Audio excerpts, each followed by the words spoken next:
भाजपचे नेते असलेले राजन तेली यांचा काल ठाकरे गटामध्ये पक्षप्रवेश झालेला आहे आणि सावंतवाडी विधानसभेमध्ये ठाकरे गटाने आता दावा केलेला आहे। परंतु राष्ट्रवादी शरदचंद्र पवार पक्षाकडनं अर्चना घारे ज्या सातत्याने सावंतवाडी विधानसभेवरती दावा करत होते ते आता आपल्या सोबत आहेत आणि शरद पवारांच्या भेटीला आलेले आहेत वायबी चव्हाण सेंटरला। तेही राजन तेली जे भाजपचे नेते होते ऐन निवडणुकीच्या वेळेस त्यांनी ठाकरे गटात उडी मारली आणि सावंतवाडी विधानसभेवरती आता त्यांनी दावा ठोकलेला आहे। सातत्याने तुम्ही पक्षातून काम करत होता, ती जागा तुतारी पक्षाला सोडावी अशी देखील तुमची सगळ्यांची इच्छा आहे, परंतु आता ठाकरे गट त्याच्यावरती दावा करतो। आता इथे मोठ्या संख्येने पदाधिकारी, कार्यकर्ते, प्रमुख कार्यकर्ते इथे आलेलो आहोत। आम्ही आदरणीय पवार साहेबांची भेट घेतली। तर 3:30 वाजता या जागा वाटपासंदर्भात एक फायनल मीटिंग होणार आहे आणि त्यानंतर त्याचं चित्र स्पष्ट होईल।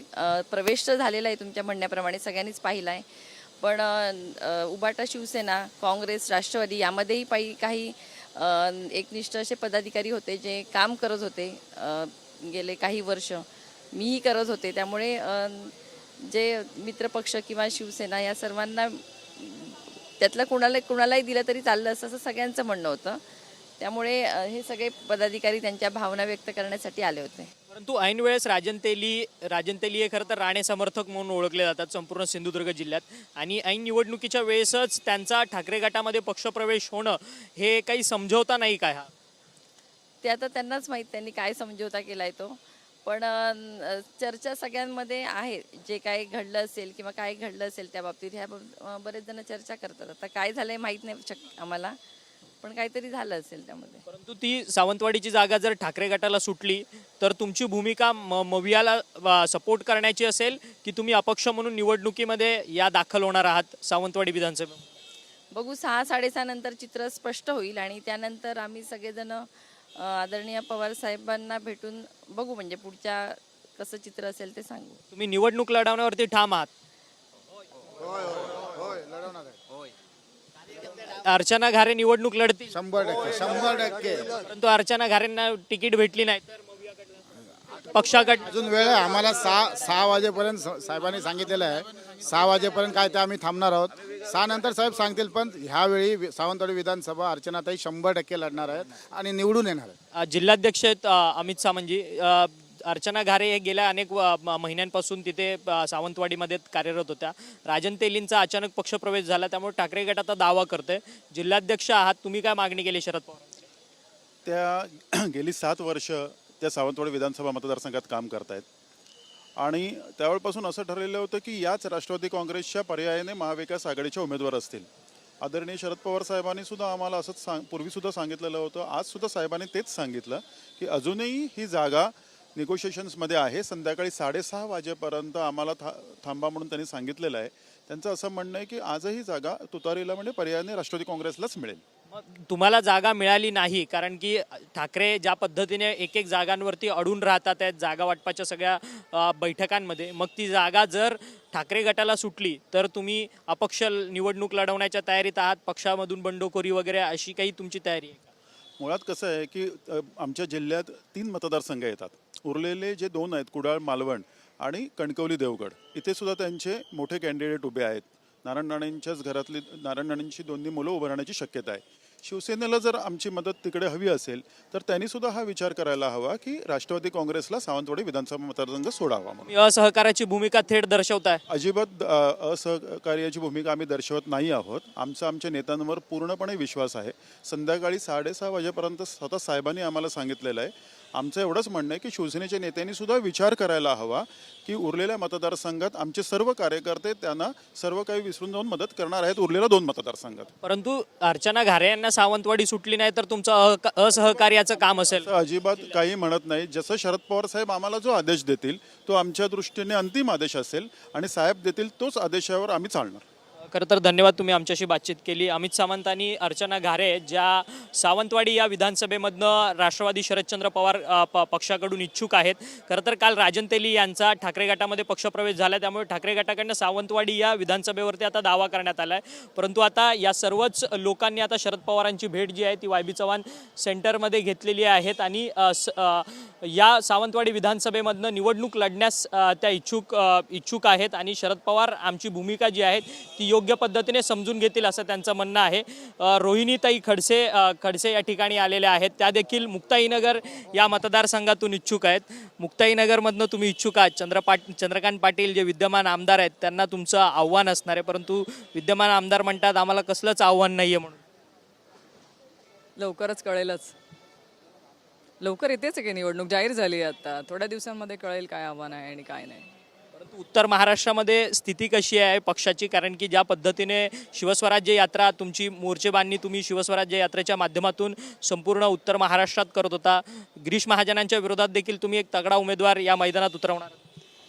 महाविकास आघाडीसाठी उत्तर महाराष्ट्रच नाही तर संपूर्ण महाराष्ट्रामध्ये चांगलं वातावरण आपल्याला बघायला मिळतं आहे. आमच्याकडे प्रवेश घेणाऱ्यांची देखील संख्या मोठ्या प्रमाणात आहे आणि त्याचबरोबर आमचे जे पदाधिकारी नेते आहेत तेही सक्षम उमेदवार म्हणून समोर येत आहेत आणि महाविकास आघाडीला चांगला कौल महाराष्ट्रामध्ये मिळेल हा मला विश्वास आहे. नाताभाऊ यंदा या निवडणुकीत पुन्हा सक्रिय होतील का? ज्या पद्धतीने नाताभाऊंची आरोग्याची परिस्थिती आहे, त्याचसोबतच नाताभाऊ मध्यंतरी भाजपच्या संपर्कात जवळ गेलेले होते, त्यामुळे नाताभाऊ पुन्हा एकदा या विधानसभेच्या निवडणुकीत पूर्णपणे सक्रिय होतील का? त्यांनी भाजपच्या पक्षप्रवेशाला तर पूर्ण विराम दिला. ते माझ्या मतदारसंघात संपूर्णपणे सक्रिय झालेले आहेत. त्यांनी मेळावे घेणं, बैठका घेणं हे सुरुवात केलेली आहे. परंतु काय वाटतंय का पक्षामध्ये बंडखोरी होण्याची देखील मोठ्या प्रमाणात चिन्ह आहेत? कारण की एका जागेवरतून अनेक उमेदवार दावेदार जे आहेत मवियामध्ये तुमच्या पक्षामध्ये पाहायला मिळतात आहेत. बंडखोरी थांबवण्याकरता पक्षाकडनं काय रणनीती आखली जाणार आहे? कारण की अनेक उमेदवार जे आहेत ते नाराज होणार आहेत इच्छुक. मला एवढं नक्की माहिती आहे की आम्ही सगळे आदरणीय शरदचंद्रजी पवार साहेबांच्या शब्दावरती काम करत असतो, त्यांच्या नेतृत्वावरती विश्वास ठेवून काम करतो. त्यामुळे त्यांनी जो कोणी उमेदवार ते संपूर्ण महाराष्ट्रातल्या आमच्या सगळ्या ठिकाणी देतील, आम्ही सगळे त्यांच्या आदेशाचं पालन करून जे उमेदवार पक्षाकडून जाहीर होतील त्या उमेदवाराचं सगळे एकत्र येऊन काम करू. परंतु जामनेर असेल, ज्या जामनेरमधनं गिरीश महाजन येतात, उत्तर महाराष्ट्रातील भाजपचे नेते आहेत, खडसेंचा आणि महाजनांचा वाद हा सर्वश्रुत आहे अख्ख्या महाराष्ट्राला. ज्या पद्धतीने हा सगळा वाद झालेला आहे, यंदा जामनेरमधनं गिरीश महाजनांना पाडण्यासाठी वेगळी खेळी खडसेंकडनं खेळली जाईल का? मला माहीत नाही. मी माझ्या मुक्ताईनगर विधानसभा क्षेत्राचा विचार करते आणि तिथे तयारी करते. राजकीय विरोधक आहात तुम्ही. असू ना, आम्ही आमच्या पक्षाची विचारधारा मांडण्याचं काम करू, पण तिथे काय होतंय ते मी नाही सांगू शकणार. खरं तर धन्यवाद, तुम्ही आमच्याशी बातचीत केली आहे. त्या रोहिणी खडसे ज्या महिलांच्या प्रदेशाध्यक्ष आहेत आणि स्वतः मुक्ताईनगर विधानसभेमधनं यंदाची निवडणूक लढणार आहेत आणि अनेक इच्छुक जे आहेत ते सध्या शरद पवार यांच्या भेटीकरता YB चव्हाण सेंटरमध्ये आलेले आहेत. संपूर्ण सावंतवाडी विधानसभा मतदारसंघातून, त्याचसोबतच राज्यातील इतर विधानसभा मतदारसंघातून शरद पवार यांची भेट घेण्याकरता आजही इच्छुक उमेदवार जे आहेत ते YB चव्हाण सेंटर येथे दाखल झालेले असल्याचं पाहायला मिळतंय. मोठ्या संख्येने हे इच्छुक उमेदवार जे आहेत ते शरद पवारांची सिल्वर ओक या निवासस्थानी सकाळपासून भेट घेतात आहेत आणि आज सुद्धा शरद पवारांना भेटणाऱ्या इच्छुक उमेदवारांचा ओढा जो आहे तो मोठ्या प्रमाणात सध्या तरी पाहायला मिळतोय. आणि राष्ट्रवादी काँग्रेस शरदचंद्र पवार पक्षाची विधानसभेच्या उमेदवारांची यादी जी आहे ती खरं तर लवकरात लवकर बाहेर येणार आहे आणि अंतिम टप्प्यात येऊन ही सगळी प्रक्रिया जी आहे ती पोचलेली आहे. तरी देखील इच्छुकांच्या मुलाखती, इच्छुकांची भेटण्याची गर्दी जी आहे ती सध्या सिल्वर ओक आणि त्याचसोबतच YB चव्हाण सेंटर येथे पाहायला मिळते. शरद पवार असतील, त्याचसोबतच सुप्रिया सुळे असतील आणि इतर नेते मंडळी, राष्ट्रवादी काँग्रेस पक्ष शरदचंद्र पवार पक्षाचे प्रदेशाध्यक्ष जयंत पाटील असतील, इतरही नेते मंडळी जे आहेत त्यांना भेटण्यासाठी मोठ्या संख्येने गर्दी जी आहे ती या सगळ्या YB चव्हाण सेंटर परिसरामध्ये झालेली आहेत. काही अजून लोक आले आहेत, त्यांच्याशी बातचीत करणार आहोत. कुठून आला आहात, नाव काय आपलं आणि कुठून उमेदवारीसाठी तुम्ही इच्छुक आहात? मी पुणे 212 पर्वत विधानसभा मतदारसंघ. आपलं नाव काय? अश्विनी नितीन कदम आणि साहेबांकडे राष्ट्रवादी काँग्रेस पक्षामध्ये आहे 2007 पासून, एकनिष्ठ आहे आणि उमेदवारीचं चालली आमच्या चर्चा. 19ला मी कॅन्डिडेट होते राष्ट्रवादी काँग्रेस पक्षाचे. परंतु ज्या पद्धतीने आता पक्षामध्ये इन्कमिंग सुरू झालेले आहेत, अनेक जण इच्छुक आहेत. खरं तर पक्ष ज्यावेळेस 2 गटांमध्ये विभागलेला होता त्यावेळेस पक्षाकडे मोजकेच पदाधिकारी होते, परंतु आता शरद पवारांच्या पक्षामध्ये येण्याकरता मोठ्या संख्येने लोक उत्सुक झालेली आहेत. मग पक्ष पूर्वीच्या लोकांचा विचार करणार का? पक्षांनी सांगितलेलं आहे की पहिल्यांदा जे एकनिष्ठ आहेत त्यांना संधी दिली जाणार आहे आणि राजकारणातल्या काही घडामोडी आहेत आणि आपला पक्षवाढीसाठीचा जो प्रयत्न आहे ते आता पक्षश्रेष्ठी किंवा पक्षनेतृत्व त्याचा विचार करणार, त्यांना ते करावं लागणार आहे. परंतु आम्ही तरी एकनिष्ठ म्हणून आग्रही आहोत आणि निश्चितपणे आम्हाला सुद्धा न्याय मिळेल. परंतु पुण्यातल्या 8 विधानसभा मतदारसंघ आहेत शहरातले, त्या 8 मधल्या कोणत्या विधानसभा मतदारसंघावरती राष्ट्रवादी काँग्रेस शरदचंद्र पवार पक्षाचा दावा असणार आहे? कारण की मवियाकडनं अजूनही 2 पक्ष आहेत, काँग्रेस आणि ठाकरे गट, ते देखील दावा करतात आहेत पुण्यातल्या अनेक जागांवर. पुणे लोकसभेचा आम्ही विचार करतो शहराचा, आणि लोकसभेमध्ये 6 मतदारसंघ आहेत, त्यातले 3 याच्यावरती काँग्रेसने दावा सांगितला आहे, कॅन्टोन्मेंट, शिवाजीनगर आणि कसबा. आता बडगाव शहरी, पर्वती आणि कोथरूड राहिलेला आहे, त्याच्यावरती राष्ट्रवादी काँग्रेस आणि हडपसर हा शिरूर मतदारसंघात जातो आणि खडकवासला बारामती मतदारसंघात जातो. मी पुणे लोकसभा म्हटलं. आणि मग तसे बघायला तर पुणे जिल्ह्याचा विचार केला तर अनेक आहेत आणि आम्ही बोलतोय तो पुणे लोकसभेचा, तर पुणे लोकसभेत 6 आहेत.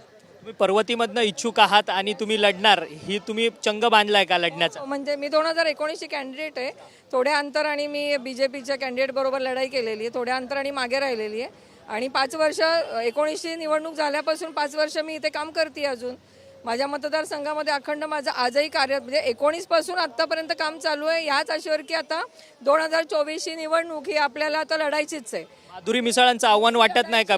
आणि जिंकायचे. एकदा त्या कॅन्डिडेट बरोबर लढाई केल्यानंतर आता आम्हाला माहिती झालं ना कोण कसं आहे. 3 टर्मच्या आमदारांनी किती काम केलंय याचा आता लेखाजोखा मतदारांना द्यायची वेळ आलेली आहे. सातत्याने पुण्यामध्ये पूर परिस्थिती निर्माण होते, त्या सगळ्या भागांमध्ये पाणी आलं की सगळं साचतं, पूर परिस्थिती होते, लोकांना विस्थापित व्हावं लागतं. पुणे सारख्या महानगराच्या शहरामध्ये विशेष करून आमच्या पर्वती मतदारसंघामध्ये हा प्रसंग 2019ला ओढवलेला आहे. आमच्यावर नैसर्गिक आपत्ती आलेली आहे. महत्त्वाचं म्हणजे याच्यावर विद्यमान आमदारांनी काम करायला पाहिजे होतं, ते केलेलं पण नाहीये. पण आम्ही नगरसेवक म्हणून, लोकप्रतिनिधी म्हणून अखंड त्याच्यावर काम करून महानगरपालिकेच्या कार्यक्षेत्रामधून, महानगरपालिका प्रशासनाकडून आम्ही त्याच्यावरती काम करून घेतलेलं आहे आणि हे काम आमच्याकडे दाखवायला आहे. पण विद्यमान आमदारांकडे काहीच काम नाहीये. 15 वर्षात काय दाखवायचंय पर्वतीकरांसाठी? ते तुम्हाला जी काही कामं केलेली आहेत विद्यमान आमदारांनी ती महानगरपालिकेच्या अंदाजपत्रकावर किंवा महानगरपालिकेनी केलेली कामं आमदार दाखवतात. प्रत्यक्ष शासनाकडून काय कामं आणली किंवा केंद्र सरकारकडून काय निधी आणला याचा काहीच लेखाजोखा आता आमदारांकडे नाही. परंतु तुम्हाला जर तिकीट भेटली नाही तर तुम्ही अपक्ष किंवा पक्षाच्या विरोधात बंडखोरी करून लढण्याच्या तयारीत आहात का? पक्षाच्या विरोधात बंडखोरी असं म्हणता येणार नाही. मी 5 वर्ष सलग काम करत आलेली आहे आणि लढणं हा माझा धर्म आहे. मी लढणार माझ्या नागरिकांसाठी, माझ्या मतदारांसाठी. परंतु मवियामध्ये जागा शरदचंद्र पवारांना सुटली नाही तरी तुम्ही लढण्याच्या भूमिकेत आहात. ही आमच्या पक्षाला सुटणार आहे आणि प्रयत्न चाललेले आहेत, आमच्या नेत्यांचे चाललेले आहेत.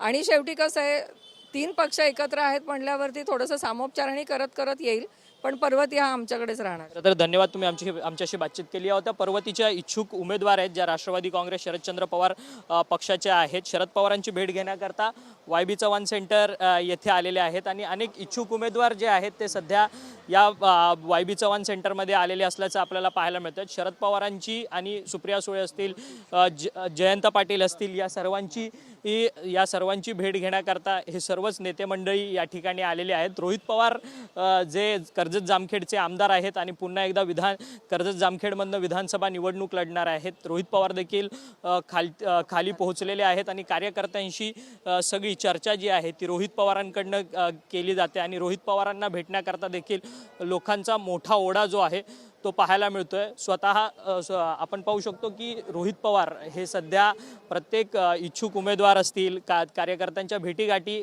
घेताना पाहायला मिळतात. रोहित पवारजी, तुम्हाला भेटणाऱ्यांची संख्या आता मोठ्या संख्येने वाढलेली आहे. खरं तर तुमची USP होती निष्ठेला यंदा महत्त्व तुमच्या पक्षातून मिळणार का, की इतर जे तुमच्या पक्षांमध्ये इन्कमिंग होतात त्यांना सातत्याने संधी मिळेल?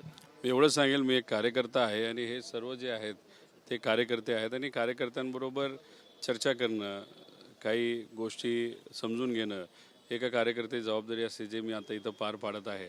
राहिला प्रश्न उमेदवारीचा, आदरणीय पवारसाहेब हे नेहमीपासून सांगत आलेले आहेत की मेजॉरिटी ज्या सीट्स आहेत त्या निष्ठावंतांनाच दिल्या जातील. पाटील साहेबसुद्धा आणि सुप्रियाताईसुद्धा त्याच्यावर लक्ष देऊन आहेत.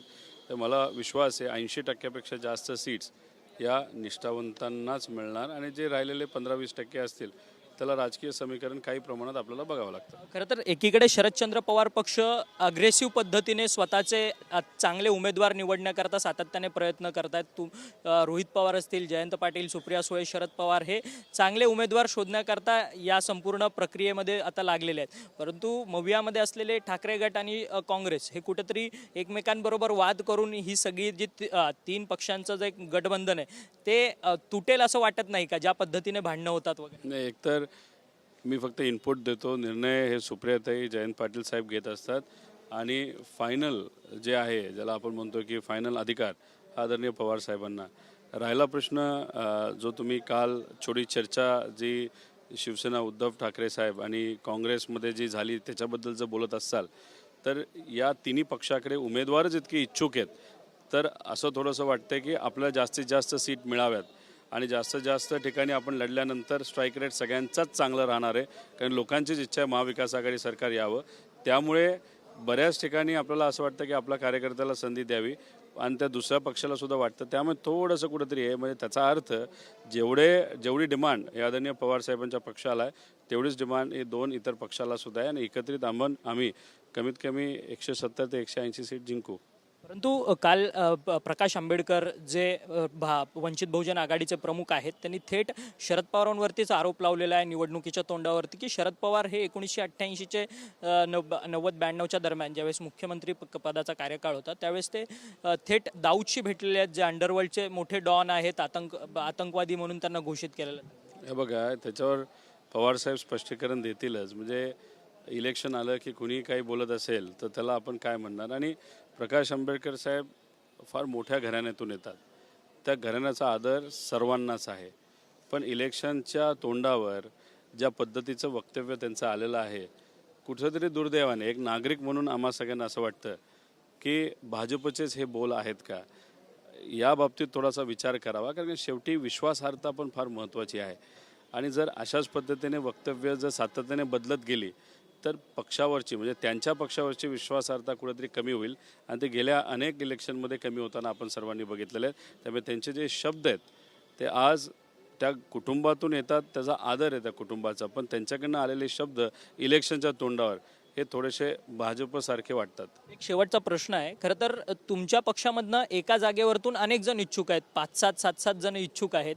त्या इच्छुकांचं बंड शमवण्याकरता पक्ष काही प्लॅन करणार आहे का? कारण की ज्या पद्धतीने आता इच्छुक तुम्हाला भेटायला येतात.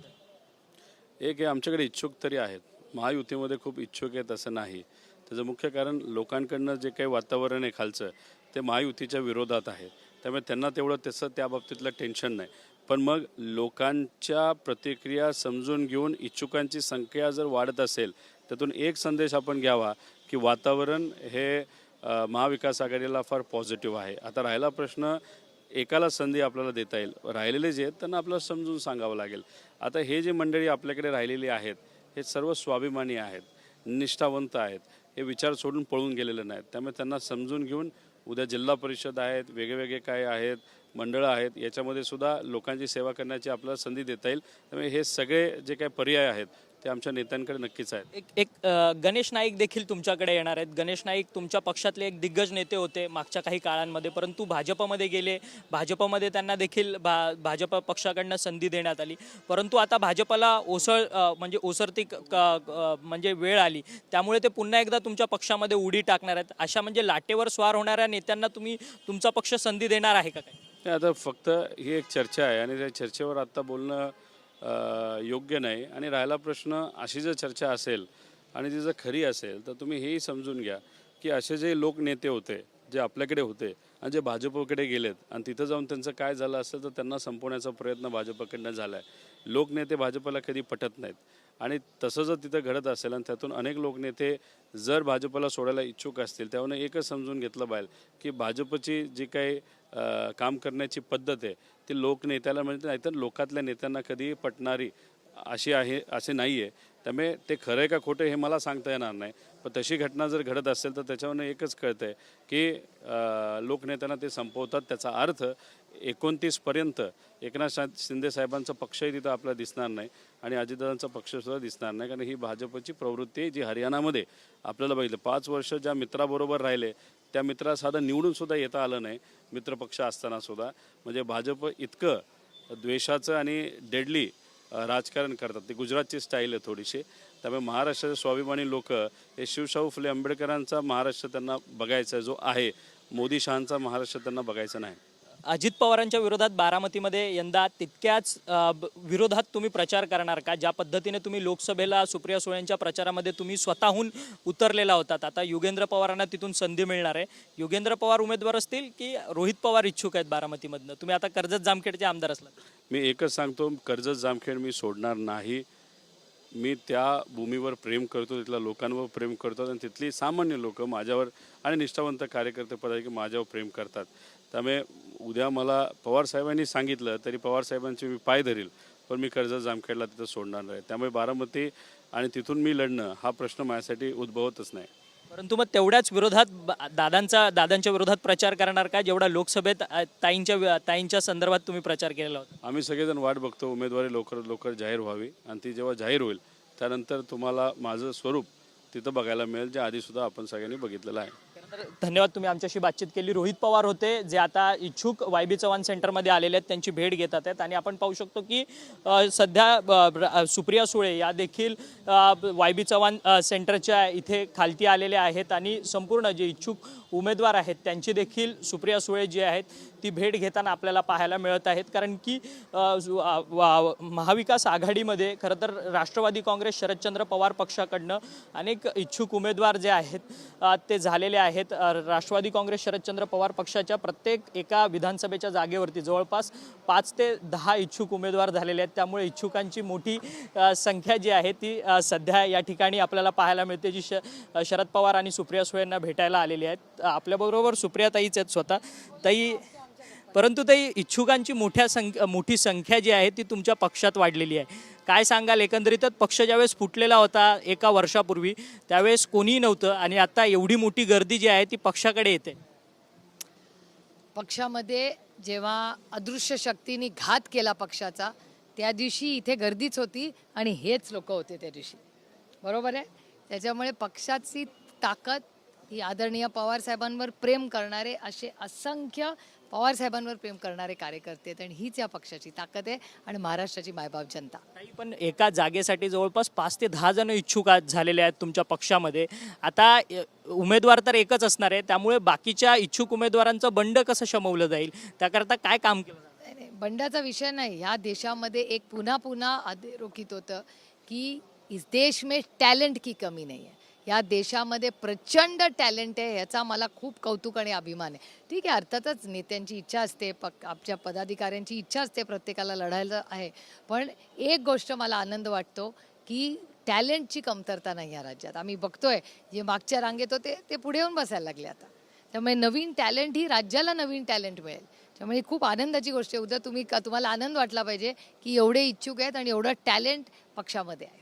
विधानसभेच्या सार्वत्रिक निवडणुकांची घोषणा निवडणूक आयोगाकडनं झाली आहे, परंतु आता वंचित बहुजन आघाडीचे जे प्रकाश आंबेडकर आहेत ते थेट शरद पवारांवरती आरोप करताना पाहायला मिळत आहेत की 1988 ते 92च्या दरम्यान मुख्यमंत्री असताना शरद पवार दाऊदला भेटलेले. लोकशाही आहे, प्रत्येकाला बोलायचा अधिकार आहे. कधी आहे? माझ्या जन्माच्या वेळीची गोष्ट आहे. कधी? कुठलं वर्ष म्हणताय? 88 मध्ये. म्हणजे किती वर्षापूर्वी? 35 वर्षापूर्वी. 35 वर्षापूर्वीची गोष्ट विचारताय का? मला नाही आठवतो. मुश्किलीने काल झालेला आज आठवते. 35 वर्षापूर्वीची गोष्ट झाली. कदाचित या आमच्या युवती काँग्रेसमधल्या पोरींचा जन्मही झाला नसेल. तुमचा पण झाला होता का नाही देवालाच ठाऊक. तुमचा पण झाला नव्हता, तुमच्या कॅमेरामनचा पण झाला नव्हता. पण हे आरोप होतात आहेत निवडणुकीच्या तोंडावरती आहेत हे सगळे. हेडलाईन झाली की नाही? शरद पवारांवर टीका केल्याशिवाय हेडलाईन होत नाही. आणि तुम्ही बघता ईडीची नोटीस. ठीक आहे, इतना तो हक बनता ही सशक्त लोकशाही आहे. आणि भारतरत्न डॉक्टर बाबासाहेब आंबेडकरांनी जे संविधान दिलं त्या संविधान प्रत्येकाला बोलायचा अधिकार आहे. महायुतीचे तिन्ही महत्त्वाचे नेते दिल्लीला गेलेले होते आणि जागा वाटपाची चर्चा करायला सातत्याने दिल्लीत अमित शहांच्या घरी जातात आहेत. परंतु ज्या पद्धतीने अमित शहांचं काही वक्तव्य समोर आलंय की आम्ही मोठं बलिदान केलेलं आहे, त्यामुळे मुख्यमंत्री. मला नाही माहिती बाबा, दुसरे काय घर में क्यों झाकू मैं? मला नाही माहिती. आम्ही आता महागाई, बेरोजगारी, भ्रष्टाचार हे आता सगळे अमरावतीवरनं आले आहेत. त्यांचं म्हणणं आहे आमच्या कपासाला, सोयाबीनला भाव मिळत नाही. हे बिचारे त्याच्यासाठी आलेत एवढे चिंतेमध्ये आहेत आमचे विदर्भ. आता ईश्वर भाऊ आलेत. ईश्वर भाऊ आत्ताच मला सांगत होते शेतकऱ्यांचे हाल. आत्ता मला बोलत होते की सोयाबीन कापासाला भाव नाही. ताई आपलं सरकार आल्यावर पहिलं हे करून घ्या. आम्ही सगळे त्या कामात व्यस्त होतो. आज प्रचंड महाराष्ट्र अडचणीत आहे. मवियामध्ये सातत्याने भांडणं होतात आहेत. कारण की संजय राऊत आक्रमकपणे मुद्दे मांडतात, नाना पटोले त्यांच्याशी बोलतात. नाना पटोले पण ॲग्री करतात की संजय राऊत ज्या पद्धतीने स्वतःची ॲग्रेसिव्ह भूमिका मांडतात तशी आम्ही देखील ॲग्रेसिव्ह भूमिका मांडतोय. त्यामुळे हे वाद विकोपाला जाऊन मवियामध्ये काही बिघाडी होऊ शकते का ज्या पद्धतीने? एकतर प्रत्येकाचा स्वभाव असतो, प्रत्येकाची बोलायची स्टाईल असते. त्याच्यात लगेच काय असं होत असतं. ही लोकशाही आहे. भांड्याला भांडं लागलंच पाहिजे. तुमच्या घरी तुमचं नाही का होत कधीतरी वाद, तसं होतं. त्याच्यात काय मोठी आहे. ह्या सगळ्या प्रेमाची. आणि बघा आमच्याकडे दडपशाही नाही, आमच्याकडे लोकशाही आहे. तिकडे दडपशाही, अदृश्य शक्ती तिथे दमदाटी करते. आमच्याकडे तसं नाही. प्रत्येकजण मन मोकळेपणे खरं बोलतो. आपण साधी मराठी माणसं आहोत. परंतु ज्या पद्धतीने लोकसभेला तुम्ही देखील उमेदवार होता, त्यामुळे तुमची उमेदवारी जी आहे ती लवकरात लवकर जाहीर झालेली होती. त्यामुळे तुम्हाला प्रचार प्रसारासाठी भरपूर वेळ भेटला गेलेला. आता विधानसभेसाठी अवघे काही 30 ते 35 दिवस आहे. विधानसभेला मतदारसंघ पण किती लहान असतात, किती लहान असतात मतदारसंघ. म्हणजे 6 आमदारांचा 1 खासदार असतो. 15 दिवसात 3 वेळा फिरून होईल जर कष्ट केले कुठल्याही यांनी. एवढे मोठे 3 लाखाचा मतदारसंघ, काही 2.5 काही 3.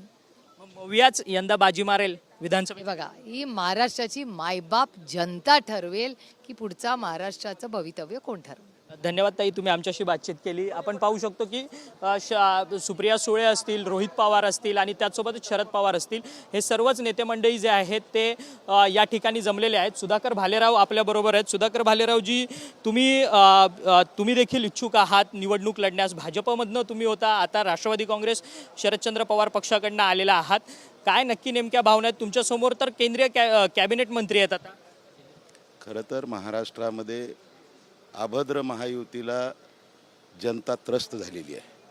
त्यामुळं महाविकास आघाडीचं सरकार यावेळेस 100% आल्याशिवाय राहणार नाही. यांच्या सर्व फसव्या योजनेला जनता त्रस्त झालेली आहे. त्यामुळं आगे आगे देखो होता है क्या. तुम्ही भाजपमधनं आलात, काही महिन्यांपूर्वी तुमचा पक्षप्रवेश झाला. तसेच भाजपचे अनेक नेते आता तुमच्या पक्षामध्ये अर्थात तुतारी पक्षामध्ये येतील. नक्कीच सर्वच लाईनवर आहेत. फक्त वेळ बघा, वेळेनुसार काय परिवर्तन होते ते पहा. कोण कोण आहेत? कारण की तुम्ही माजी आमदार राहिलात भाजपमध्ये आणि तुम्ही आता राष्ट्रवादी काँग्रेस शरदचंद्र पवार पक्षामध्ये आलेला आहात. संजय बनसोडेंच्या विरोधात लढणार आहात उदगीर मतदारसंघातून. मग आता अजून कोण कोण मित्र आहेत जे भाजपमध्ये तुमचे आहेत ते आता या पक्षात येतील? मला फक्त एकच सांगायचं आहे, भारतीय जनता पार्टी ज्या निष्ठावानाने मोठी केली, आता त्या निष्ठावानाला त्या ठिकाणी थारा नाही. आणि नक्कीच आता महाविकास आघाडीशिवाय पर्याय नाही. आणि महाराष्ट्राला जर आता काही जर खऱ्या अर्थानं जनतेला जर न्याय मिळणार असेल तर या ठिकाणी महाविकास आघाडी सत्तेवर आल्याशिवाय राहणार नाही. खरं तर आपण पाहिलं की सुधाकर भालेराव आहेत जे उदगीर या विधानसभा मतदारसंघातून इच्छुक उमेदवार आहेत. आणि इच्छुक उमेदवारांची मांदियाळी जी आहे ती सध्या YB चव्हाण सेंटरमध्ये आपल्याला पाहायला मिळते. शरद पवार, रोहित पवार, सुप्रिया सुळे, जयंत पाटील हे सर्वच नेते मंडळी या YB चव्हाण सेंटर परिसरामध्ये आलेले आहेत. स्वतः शरद पवार इच्छुकांची भेटीगाठी घेतात आहेत आणि सुप्रिया सुळे यांना भेटण्यासाठी देखील मोठ्या संख्येने कार्यकर्त्यांचा गराडा जो आहे तो सध्या आपल्याला पाहायला मिळतात. आणि खरं तर आज दुसरा दिवस आहे. लागोपाठ मुंबईमध्ये शरद पवार आहेत आणि शरद पवारांना भेटण्यासाठी शेकडोंच्या संख्येने जी लोक आहेत, इच्छुक उमेदवार जे आहेत ते आपल्या आपल्या मतदारसंघातून येताना पाहायला मिळतात. कारण की मवियामध्ये अनेक जागांवरती पेच प्रसंग आहेत. अर्थात कोणती जागा कोण लढवणार यावरती देखील अजून एकमत झालेलं नाही आहे. त्यामुळे इच्छुक उमेदवार जे आहेत ते आपल्याला पक्ष नेतृत्वाला आणि नेत्यांना भेटण्याकरता आलेले असल्याचं पाहायला मिळतात. शरदचंद्र पवार काँग्रेस पक्षाकडनं यंदाची निवडणूक जी आहे ती अत्यंत चुरशीची होणार आहे आणि पुन्हा एकदा मवियाचंच सरकार येईल असं जे मत आहे ते सुप्रिया सुळे, रोहित पवार आणि इतर नेते मंडळींनी आपल्याशी बोलताना व्यक्त केलेलं आहे. व्हिडिओ चरण मार्गमसह अक्षय मंकणी, TV9 मराठी, मुंबई.